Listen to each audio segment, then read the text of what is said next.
Stoked, first decent wahoo in New South Wales, but could have been a dangerous situation. Was a dangerous situation. A few people have asked me to tell the story of what could have gone wrong. So let's do that. I mean, I'm not as charismatic as Daniel Mann, and I'm not on a far north Queensland beach like Stricken has, but those fellas have inspired me to get in front of a camera and tell a story like this. I do feel awkward right now just sitting here with my second-hand ironing board, but it's Sydney. It's probably 5 meters of viz right now. I mean, what's better to do than look back on a great time and learn from something, hopefully. So let's do it. I don't really know how to do this, but let's just watch it together and I'll talk through it and we'll learn. We'll get better.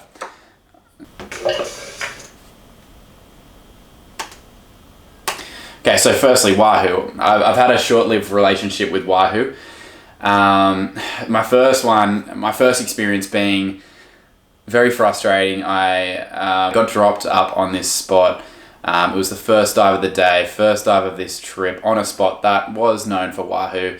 I jumped in and there they were. It was perfect. I had a gun. I had a person filming behind me. It was textbook. I kind of played cat and mouse with these two wahoo for quite a while. Finally got a good dive on them. I got right above one of them. I was so close and I took a shot and I have no idea what happened. The spear did not go through. Looking back at the footage, we've watched it 100 times and still can't work out how it didn't go through. And I don't want to be that guy, and I'm going to be that guy, but I missed a lot of fish later on in that day, and then later on that night kind of rolled my spear around and it was bent. I missed the fish, but you know, my only other experience was just in Indo. I landed another little wahoo.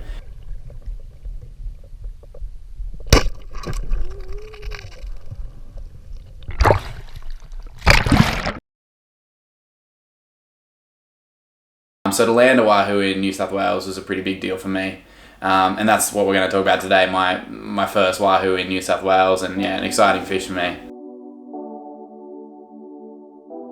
We got out there, the boys were on, it was perfect, you know, perfect wind, perfect swell, viz was great, and we decided to go to a spot which wasn't exactly known for wahoo, but we just thought the fish would be on there.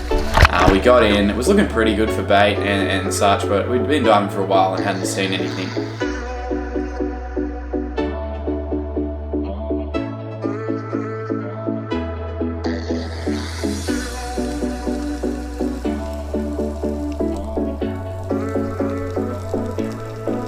We did a couple drifts, but I didn't see anything. We saw some sharks and turtles and, as I said, some kings and stuff, but nothing that I was kind of really looking for.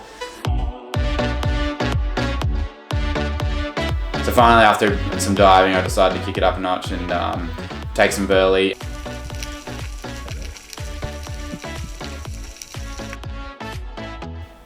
So I have my burley ready.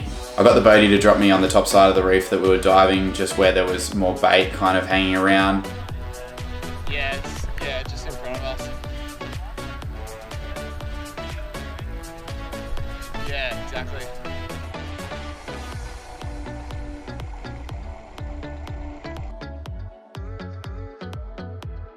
You can see there's a lot of garfish sitting on the surface, which is great for the species I was hunting.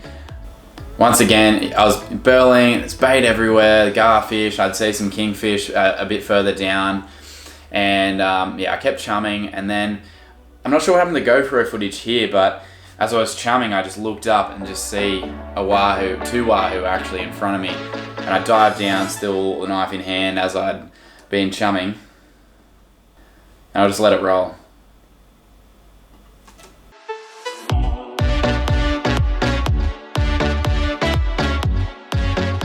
And cue dramatic music.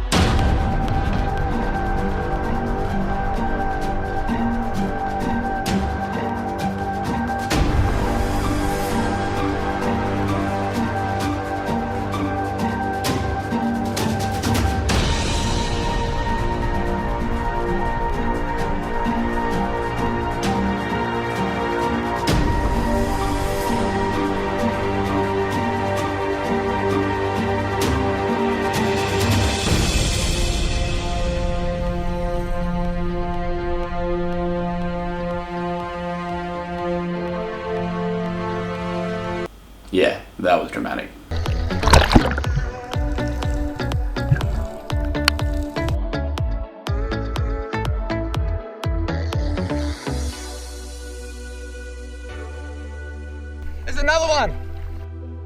got me again. He nearly drowned me.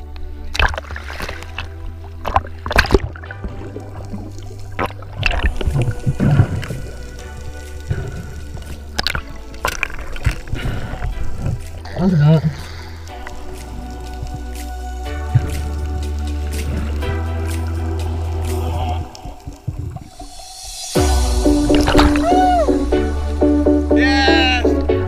Oh!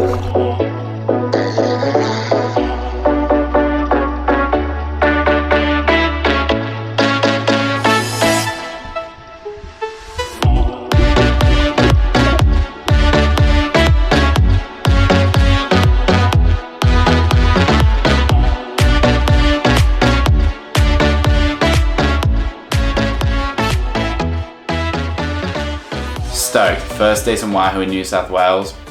Couldn't be happier at that time, choking on froth, but could have been a dangerous situation. Was a dangerous situation. But also one I didn't see rising. I'm not exactly sure how it happened, but it's things like these that make you reflect on the way you dive. I can only guess, but potentially when I was burling, a fair bit of rope gathered, and then when this solid fish took off, the line straightened out and my arms got in the way. So a couple of things. Making sure your line's clear before shooting.